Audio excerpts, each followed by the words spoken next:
is question and answers. We're coming from Holland today, and this is going to be kind of an exciting thing, I think, because the questions are great today. So, Hira, are you there? Can we see you? Yes. Yes, there you are. Would you like to introduce yourself and the people that are with you, so we know who they are? Or you want to do that one at a time? You want to do that as they come up? Let's introduce ourselves when we come up and we ask you the question. Okay, all right. So here you have a question to begin with, so you go ahead and you can talk. Thank you. So I'm Hira. As you know, I'm one of your teachers of your school. Yes. And I want to start with saying thank you for everything that you're doing for our planet. And I want to thank the School of Remembering, because they're doing an amazing job, the people of the school, especially your wife, Claudette. She's totally amazing. I did a workshop with her 2 months ago, and she's a total goddess. What can I say? And also Zachary. I agree with you. Yeah. So Zachary and China and David, amazing, and Giselle, Cindy, the whole team, James, the whole team that I know of, they're really amazing. I also want to thank the teachers. There are like 250 teachers in your school now, maybe a little bit more, worldwide, and I want to really thank them for actually letting me represent them as a body of teachers. Yeah. So I thank you too, Hira. Yeah, I also want to say one more thing before I press. Okay, go ahead.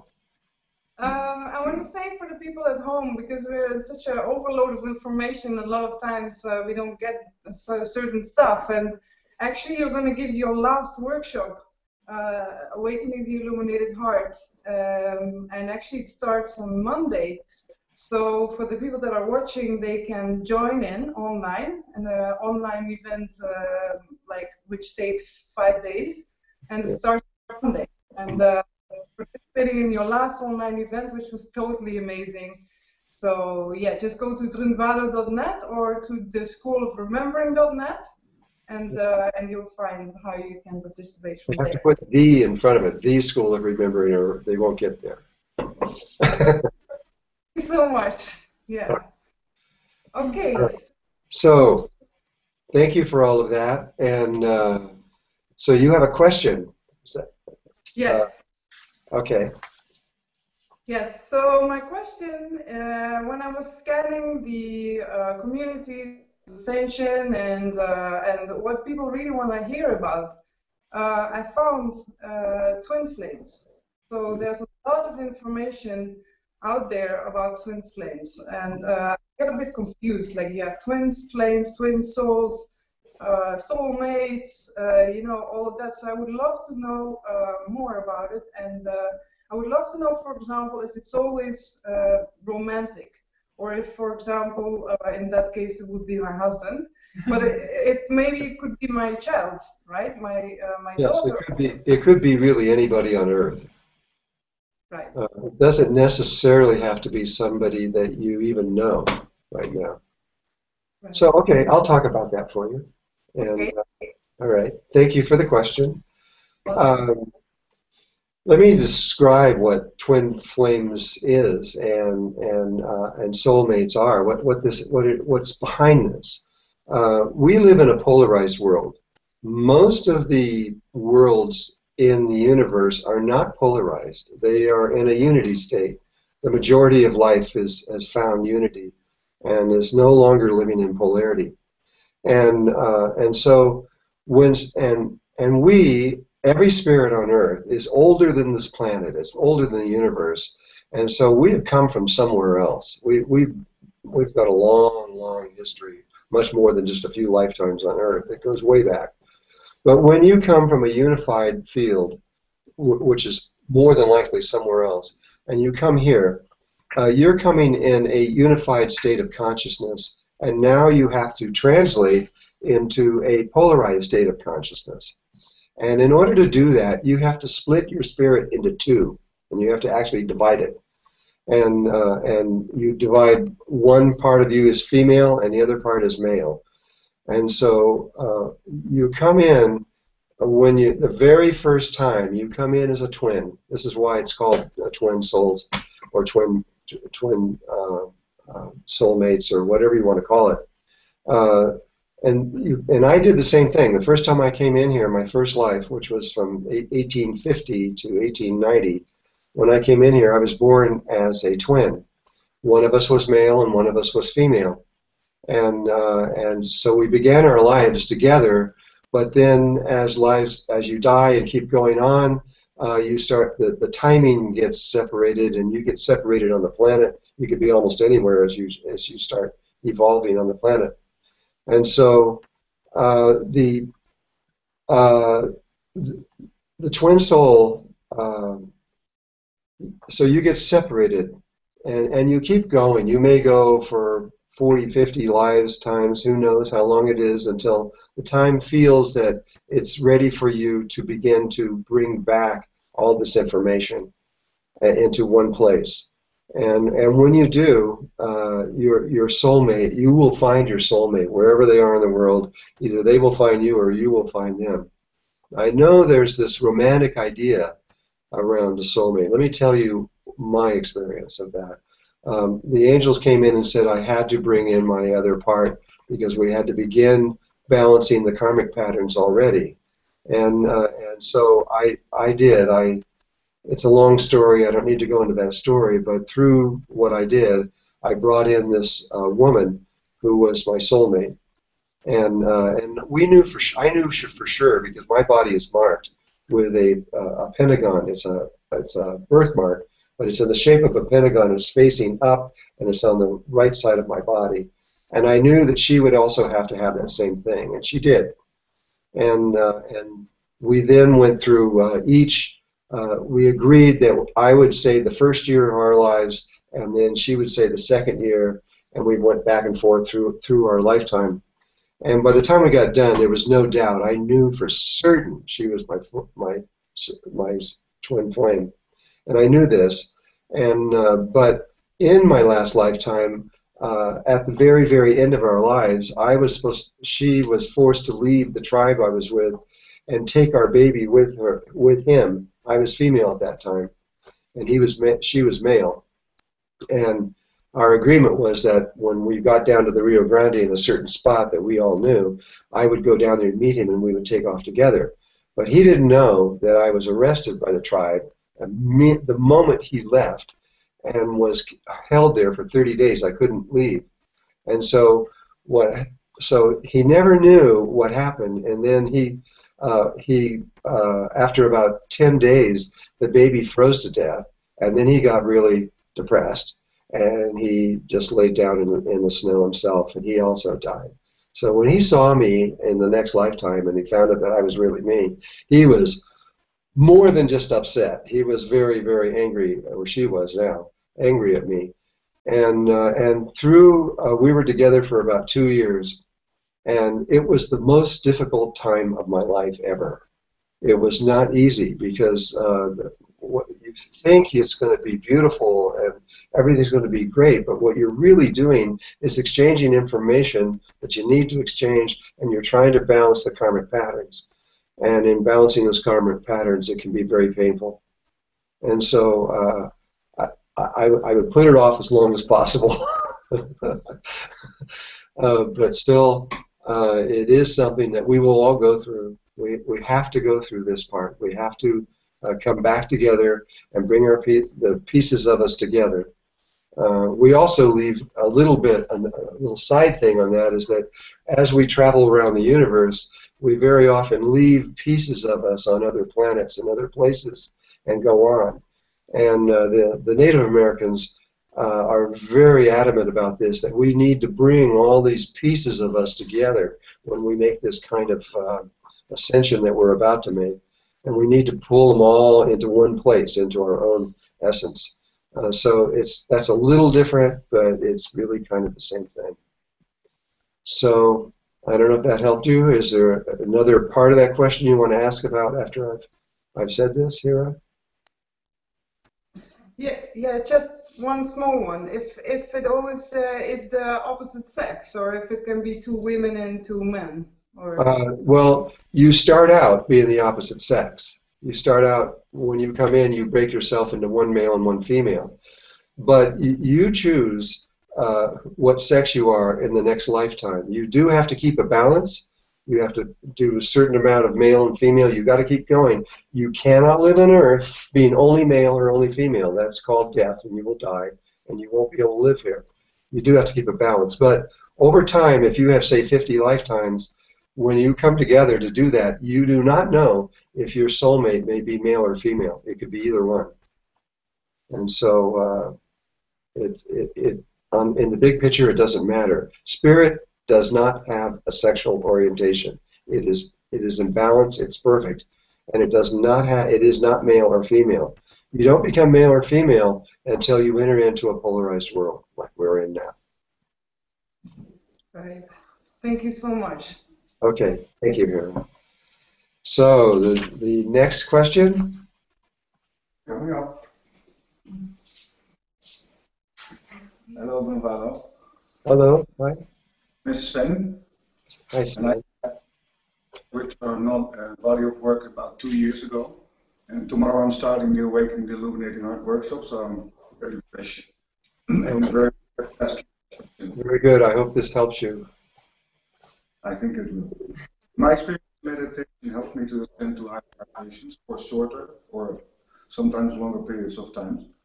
In my daily life, without consciously meditating, I sometimes have the feeling I channel information when I'm in a conversation with somebody. I also experienced a sense of knowing about my life and about life in general, a sense of knowing. I also have an overall feeling of peace and harmony that is lately getting stronger and much deeper. These examples appear to me to be similar to what I experienced during meditation. So my question is this: to live in higher vibration on a daily basis, can I compare this to life in full-time meditation? And if so, how can meditation be best practiced to reach higher vibrational states for longer periods of time in a day-to-day situation? Well, okay, thank you for that question. Sven, all over the world, regardless of the name, whether it's Tibetan Buddhism or Kundalini or what it's called, they start teaching you the practice of what you're to do. The practice is the learning how to rewire your body so that you can perceive in a more holistic way. But meditation, going in to meditate, is one thing, but they all will eventually come to the point where they'll tell you you need to meditate with your eyes open, and that you meditate with every single breath that you breathe, all day long, all night long, if you can. Yogananda wanted you to continue your meditation, even when you were sleeping.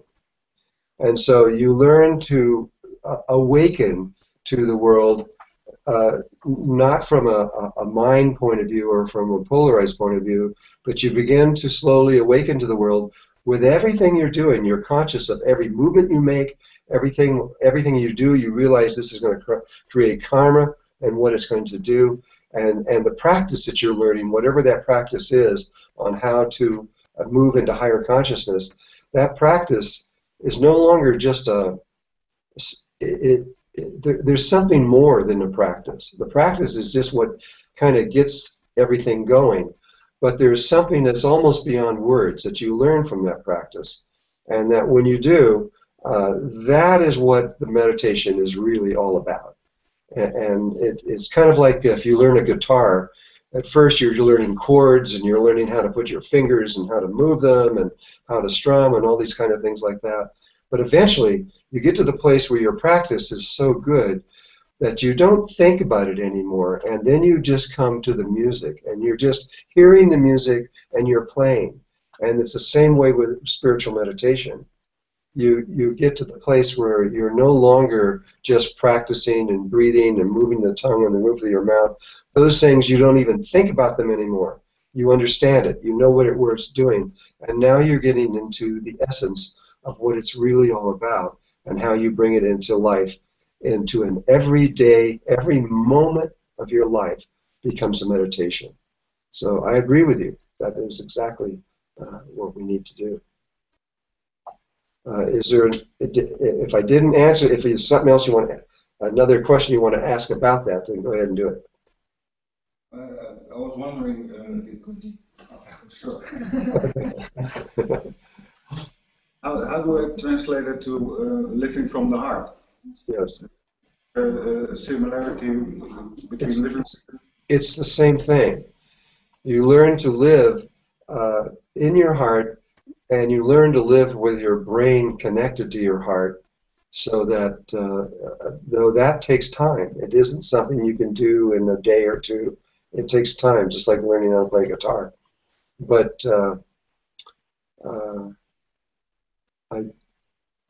I think I lost what you were trying to say again. Tell me that again. I asked the difference between living in meditation and living from the heart. Because you answered the question in meditation-wise, and what's living from the heart? It is the same thing. It's where all the practices that got you into the heart, they're no longer. That's just the vehicle that got you there. But once you're there, now it's all about the experience and what that is and how it interacts with everybody that you're with, all your family and everyone you talk to. And how everything, your job, everything you're doing begins to change when you change inside of yourself, and the practice itself won't really do that. It is this little step over where it becomes part of your life, and it becomes everything that you're doing in your life. So I hope that helped. I hope so. Okay, Smith, thank you.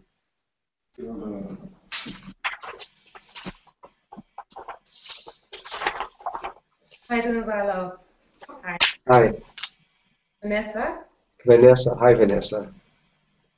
I'm not that familiar with your philosophy or your teaching.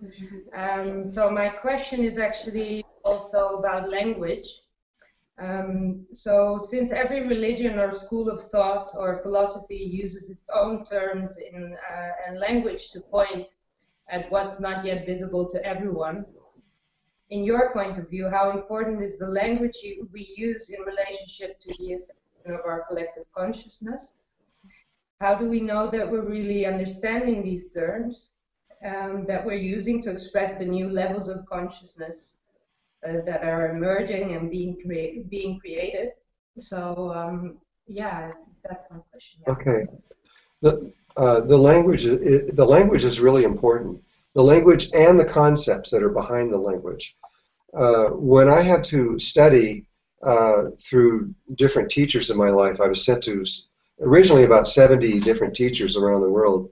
Each one of them had a different language, not just the language that they were speaking through, but they had a different spiritual language to describe what they were doing. And my job was to understand what they were saying, and then to convert that into modern language and modern concepts and ideas. And that's what we're doing in this workshop. I don't use any of the terminology that is normally used around the world because people don't really understand what that terminology means. Instead, I've translated it into modern terms, modern ideas, and I try to keep it as simple as possible. Though some things, like where I say that the tiny space in the heart, that's the words that were used 6,000 years ago, because it is a very, very tiny little place. And so I still use that one. That is an old term. So once you learn the language and once you understand the concepts and what it's all about, the rest of the world will not understand that. And so even if you're using simple words that we know every day, you have to be able to educate the person that is doing that so that they understand what you're saying. But right now, the whole world is developing a language. Not maybe all the world, but a lot of the world is developing a language that we're beginning to use on the internet and everything, like Merkaba, for example. That's an old word, but the concept was something that was completely lost. Now we remember what it is, and we're beginning to talk about what that is and what that means into our lives. This is fantastic. That we have to go through this. We have to come up with one word, one language that we all talk and speak, and so that when we start having experiences of these things and we discuss it with each other, we are on the same page and we know what we're talking about. And there are other things about language that are so important. How we perceive things. We think that whatever we know and what we understand, we think everybody understands that, but they don't.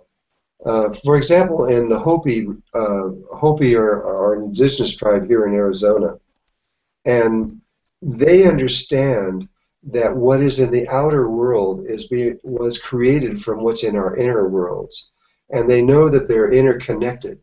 And so when we say there's a tree over there, and we're talking to someone, we say, well, there's a tree over there, and we say that, we mean there's a tree over there, but we're saying, in essence, it's separate from us. It is outside of us. But the Hopi know that that isn't true. They know that the external world was created by the internal world, and they know. And so when they say there's a tree over there, they don't say that. They say there's a tree over there that's inside of me. Is really the way the words are being said.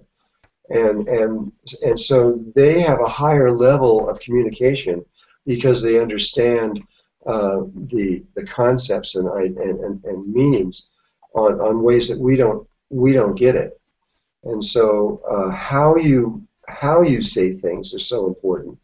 You know, it's like if you just say, I'm trying to do something, I'm outside, I'm trying to get this say a foundation going or something like that.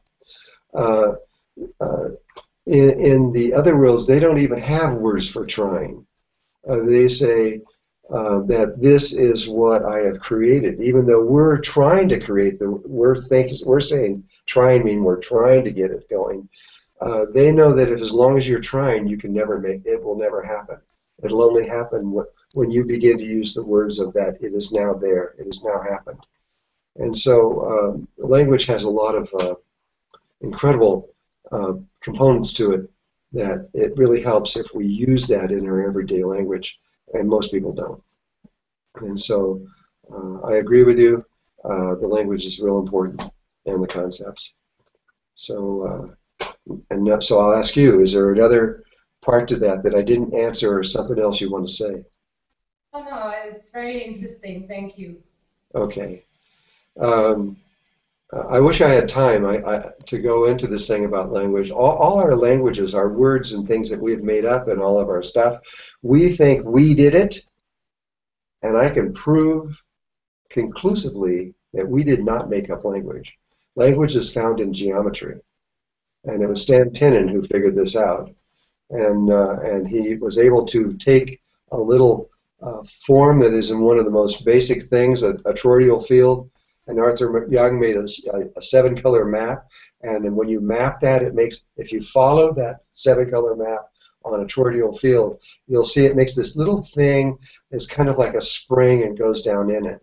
And Stan Tenen found out that if you put that spring inside of a tetrahedron in one of the corners in a certain way, and then you shine a light on it, which converts it from 3 dimensions into 2 dimensions, the first one creates all the Hebrew letters of the Hebrew alphabet perfectly and in order, exactly as they were written. And if you take that same spring and move it to another corner and change it a little bit, and you move through all the symmetrical ways that you can move a tetrahedron, it creates all the Arabic letters perfectly and in order. They look exactly the way they're printed on a page. And if you change it again, it'll come up with all the Greek letters. And so, since this form is older than the universe itself and will never change, just like a cube is a cube and will never change, so is a toroidal field. And those letters are contained in the very dynamics of the geometry. Then who made up language? It was long before we ever even existed. And so there's much more to the subject of language than we probably know at this time. Anyway, I just did that really quickly, I know, but it's really a huge thing. And then one more thing, and that is the language of the heart, which doesn't use letters and words. We use a word to say like horse, and we get an image of a horse. But there are tribes in the world, like the Kogi and the Arawakos, who know how to speak the language of the heart. The language of the heart makes sounds, but that sound produces an image in your mind. And that same sound can produce an image under different conditions and be a different image. And so there's different kinds of languages in the world, too, that are way expanded over anything that we're aware of. This is a huge subject, and we just kind of touched on it, but that's about the best I can do in this short amount of time we got here right now. So I hope that helped you anyway. Okay, here we go. This is Hello, Drunvalo. Hi.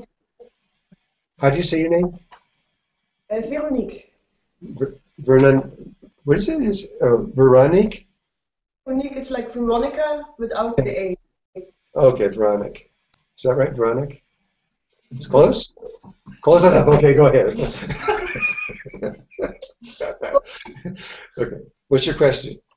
Well, my question actually touches upon something that you just talked about that some native languages don't have a word for trying. Because my question is that in Zen philosophy, there is great emphasis that in order to become enlightened, you have to let go of all concepts of enlightenment and all wishes to become enlightened. Mm-hmm. So, and I feel that great expectations have been created about ascension, and I feel maybe this stands in the way of us actually ascending. So I'd love to hear your opinion on my feeling that in order to ascend, we have to let go of the wish, and we have to let go of the concept that we may have what ascension is, and we just have to ride the wave of the energy as it is available to us at the moment. Okay, I agree with that. First of all, you have to understand just as we have different sexual polarities, the different spiritual entities also have sexual polarities. Zen Buddhism is what I would put into as more female. It brings you into the simplicity, so simple that you learn what ascension is by doing nothing, by being. It's just pure being, just pure essence, without anything. And there are other kinds of things like this. Shintoism, which is also in Japan, is a balance between those two things.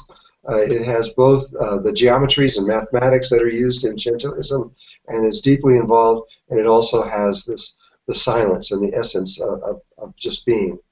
And some things, what I'm teaching, though, just so you're clear on that, is this is what came from the ascended masters, the human beings that made it into higher levels of consciousness, and now exist on those levels and no longer exist here anymore, which we call ascension. They have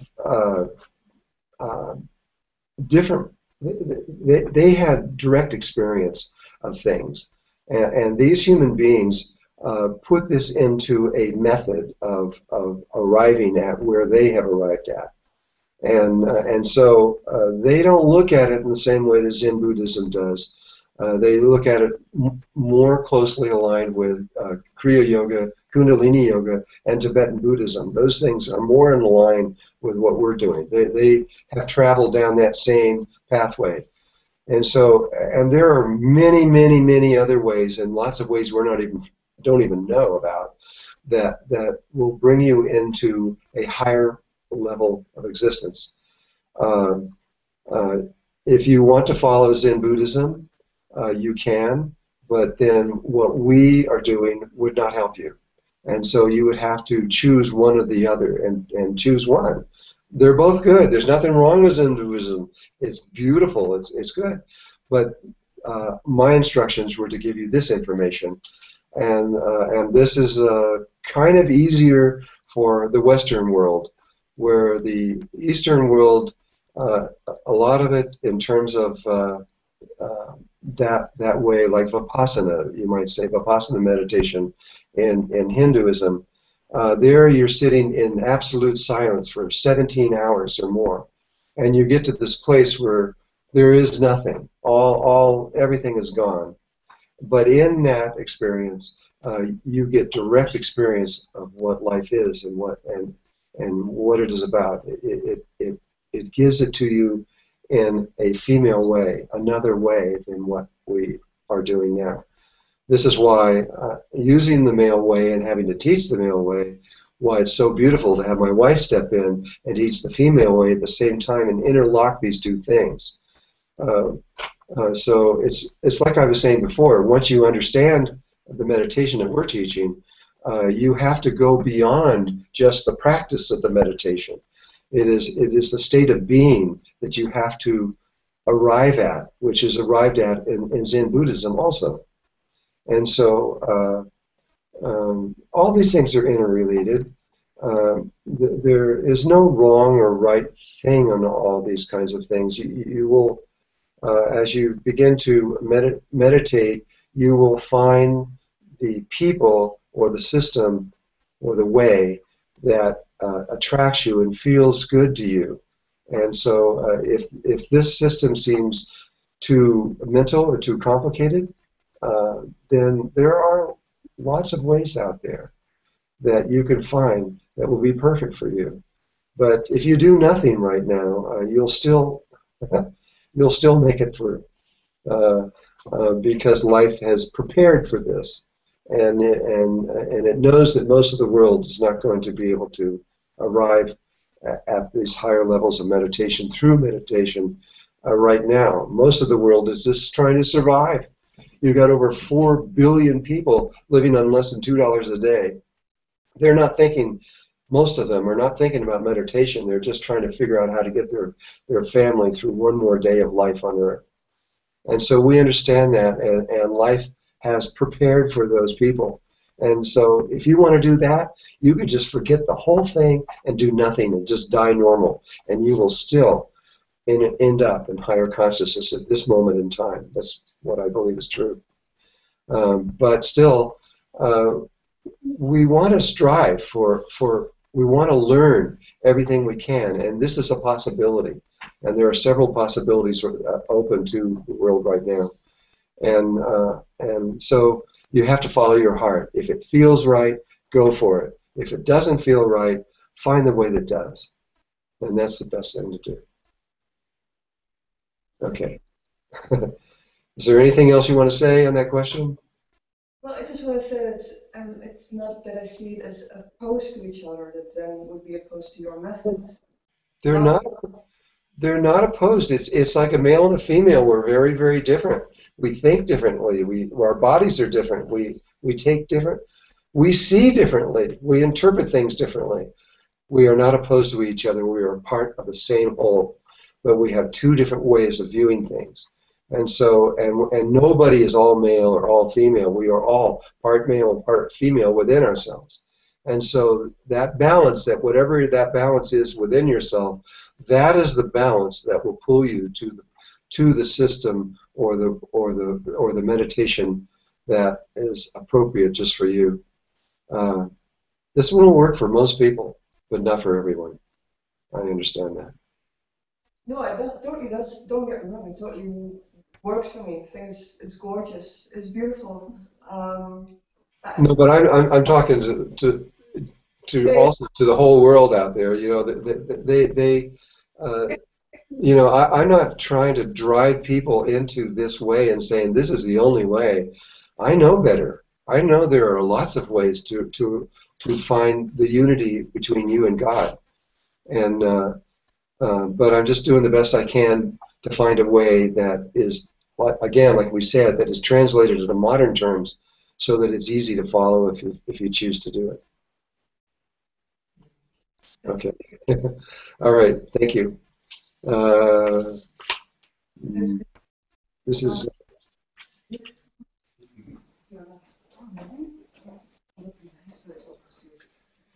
Good day, Drunvalo. Hi. So your name, you're Lucas, is that right? Yes. How do you say your name? Lucas. Lucas. Okay. Okay. Go. Well, to start, thank you for all your wisdom, your information. It's been a great deal of help. I hope it helps you. In the workshop a little bit with some of the shamanic clearing of the people that take the workshop. So I've been witness now. This is going to be the fourth, I think. My question: as I understand it, enlightenment cannot be attained by a certain amount of spiritual practice. Although this seems to be the case with ascension practices that you're teaching, you learn a lot of things which will ensure the activation of the Merkaba. I seem to know this is why I'm here, to learn this and to do this, to experience this shift. Still, this is the duality dimension that we're in. My real question actually is, do we move while we're ascending into a one mind or a single mind? It's a bit complicated, I understand. Okay, I understand what you're saying. I think I can answer this. As long as we're in a body, we're in polarity. You can reach a very clear state of unity with life in this body. But to reach what I would call true unity with God, we have to reach, that doesn't really begin until we reach the fifth dimension. The dimensions were kind of like the third dimension and the fourth and fifth and sixth as they go up are kind of like they evolved. And so in this one here, for example, we eat food. And so we kill each other to eat food. And as life evolved, you realized maybe we shouldn't do this.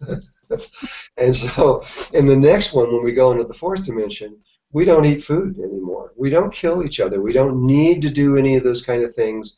And it has dropped the polarity level and raised the level to more toward unity dramatically, just by doing that one thing, just not killing each other to eat food. And but we still have a body, and we are still in polarity. Once we reach the fifth dimension, we drop all bodies. We no longer have sexuality like we know. We're only in unity, and we become the universe. And that's when life actually becomes pretty interesting from my point of view. So you don't, from how I see it, you won't really reach what you're speaking of a single mind until you're entering into the fifth dimension. But you can get very close to it. And in the fourth dimension, where we're heading right now, you'll get really close. Our bodies here are very dense, and and they're all mass and very little energy. Our bodies in the fourth dimension are no mass, hardly at all. The atoms are tremendous distances, and we're pure energy. And so we're getting closer to this way of actually entering into a state where it's more than just one mind. It's one heart. It isn't just experiencing it. We know it. We feel it. We sense it. We can see that there is only one spirit that moves through all life everywhere, and there's only one real creation, and there's only one creator. And we then begin to discover who that is. And you're going to discover it keeps coming back to you. You are the one that did this. I know there's religions out there right now that cannot conceive of these ideas, but as we progress higher into higher levels of awareness, it all leads to the same place. And there is an absolute unity in consensus throughout the universe once you reach fifth dimension on up, exactly who is creating this So I hope that answered that. You want to keep going there. You want to keep moving toward that oneness, and know that that is the truth. But to get to it where there's not even a question left, and you know without any doubt, it's kind of difficult here because this place is so polarized. But you will get there for sure. It's just a matter of time. Thank you. Okay. So we have one more question.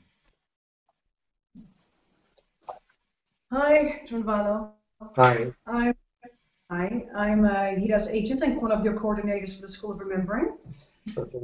And question. What's your name? Tasha. It's Natasha? Tasha. It's Russian, I know. Oh, no. That's okay. Tasha. Okay, go ahead. So my question is about the 90-degree turn. The moment you came out with the explanation video, watched, and the first feeling I got was like, "Yuppie! I can go out. I can go." You know, this longing to move and to go forward. The calling, I've really felt, okay, the moment is there. And then I was watching it, and to my surprise, it felt, oh no, I have a choice actually, and I choose to be here. I'm not done yet. Yes. Having that choice made me feel so empowered to actually continue and do what we are doing right now. And I was wondering if you have any feedback from other students or other people around you on yourself about when you came out with this video, if people have done it and what their feelings are. And my second question is why haven't you done it already? So, okay. All right. I'll tell you. When I had to first learn how to do this meditation, and it took me a long time to figure a lot of things out. And then it was all verified through the angels and my team that I work with, that I had it correctly. And so I actually went through the experience all the way through it, from the left side of the heart through the heart chakra to we have a fourth dimensional heart on this side of the body that very few people talk about, but if you want to, you can go into Ramana Maharshi and you'll find that he will discuss the fourth dimensional heart that's on the other side of the body. So we move from the third dimensional heart to the center, to the heart chakra, to the fourth dimensional heart. And in there you make that, you're facing this way, and you have to make a 90-degree turn out this way to you, and then 90 degrees down. And at that point, you are in the axis aligned to the universe, and you will see the galaxy below you with this golden light in the center of it. And then all you do is if you intend to move toward that golden light, that's it. Your life on Earth is over. You will disappear. There's no sound. There's no poof. There's no bright light or a poof or anything. You're just gone. You're just not on Earth. Not on third dimensional body of the Earth. You're on the fourth dimensional body of the Earth. And I've done this 4 times now, where they wanted me to make sure I really knew how to do it, and I can do it very quickly. I don't know what they see in the future. Maybe I've got 2 minutes to do it in, or something.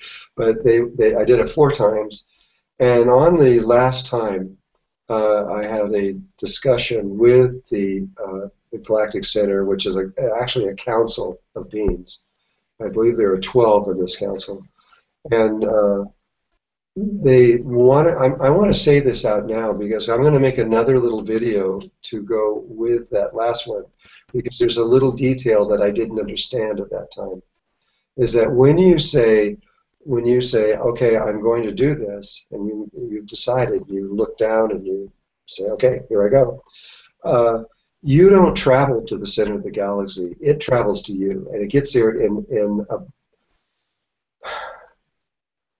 it's instantaneous. It's the moment you make the decision to travel there, you're going to be surrounded by a gold light, and you are not in the center of the galaxy. It is literally around you. and it will take you specifically to the place in the fourth dimension where you need to be. And this is another whole subject. But so for me, I have done this 4 times. I can do it in a moment, and I could be out of here in a moment. I know that. And I have the same kind of feeling. I'm glad to know exactly what to do and how to go there, but I don't want to leave right now. And it's not because I think this place is so great. I just know that my purpose here isn't finished yet. And so as long as I'm of assistance to the world and I can help, I want to keep going. If God decides, no, I want you here, back here now, then okay, that's fine too. But for me, it was a help, and I hope it helps other people to know that when they using this system, that when they need to go, they can, and it's really easy to do. It matters of seconds. So I'm not sure if I answered your question, so I'll ask you again. Did that happen? Did it work, or what? Oh, one more thing. You asked about. You did ask about if anybody else in the School of Remembering had done this, and so right before this, I sent a call out to Cindy, who gets all those kinds of requests from people and things, and we haven't heard from anybody. So either they've just done it and are gone and we don't know, or we haven't heard from a single person on this, which is very interesting to me. So there has been no feedback from the School of Remembering on this yet.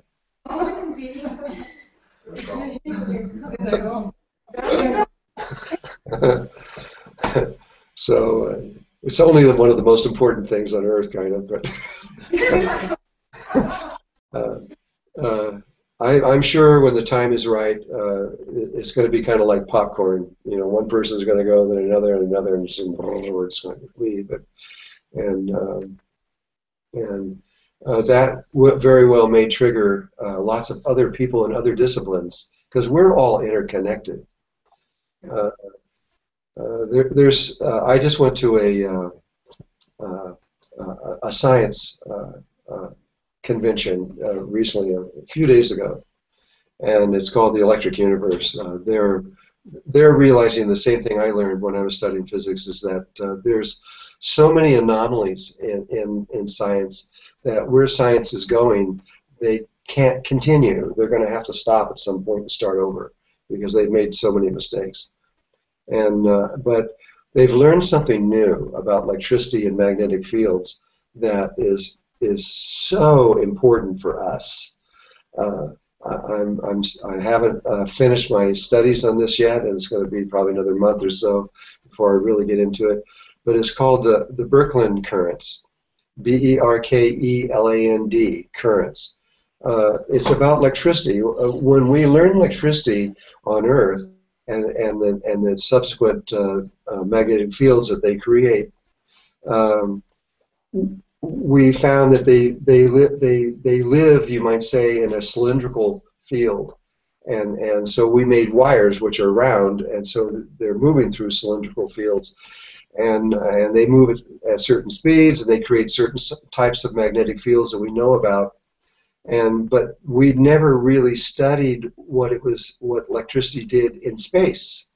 And in space, electricity moves very differently, and magnetic fields get much bigger than we can almost imagine, and which describes what's going on in space. But we now know that, for example, the sun has a Birkeland current coming out of the north field that moves to the North Pole of the sun to the North Pole of the Earth. It gets there in a speed 20 billion times faster than the speed of light. I'll say it again, 20 billion times faster than the speed of light, which means that the Birkeland currents reach almost the entire universe in an extremely short amount of time, not 13.8 billion light years, but in a very short amount of time. And it also means that from things I haven't gotten into yet, but these things are are moving in double helical patterns. They can move in straight ones, but they're like DNA. And there's information. All the stars and all the planets are communicating with each other all the time, and it's almost instantaneous. And we never knew this until just recently. This is exactly what the Tibetan Buddhists are saying, that everything is connected and everything is communicating. But we had no science to prove that that was even possible. That science has now appeared. And science and spirituality are getting closer and closer and closer all the time. It's a great time to be alive. And anyway, I wanted to say that because it will answer many questions that people have that are trying to understand spirituality. This is really a big one. So anyway, I hope that helps too for those of you that are listening out there. So if there's no more questions, and I ask you one more time, is there anything left you want to say? Thank you. Thank you. Okay, all right. Thank you for there, and I hope you're having a beautiful day in the Netherlands. And I love you guys, and I love all you out there in the online world. And I really hope that all of this helps you. And we'll just keep coming back and answering your questions at sporadic times whenever we can get time to be able to do these things. So I love you guys, and we'll see you next time. Okay, thank you. Okay. Oh yeah, I'm being told. One more thing. We do have you mentioned this here in the first, but we have an online. The last workshop of the Awakening Illuminated Hearts, the last one I'm ever going to do, will be done on April 14th on Monday through the 18th. And the workshop is full. It's maxed out, but you can come online on your computer or even on your cell phone, and you can watch this whole thing just like you're there. And it's a very, very, very reduced price. It doesn't cost hardly anything compared to what it would cost to come here. And so if you're interested in doing that, go on to drunvalo.net and you can get into it through there, or you can go on to The School of Remembering, onto the live broadcast, and you can sign up, and it just takes a moment, and you can get a code and you can get in and watch the whole thing just like you were in the room. Yeah, also in Spanish. And one other thing, what was that? We're also doing Spanish live. Oh yeah, okay. We're also going to do this not just in English this time, but we're going to do it in Spanish live also. And eventually we'd like to get out to 10 languages. We're getting there slowly. It's very expensive and complicated. But this time we'll be in 2 languages, in Spanish and English. Okay. Good night, you guys. And I love you very much.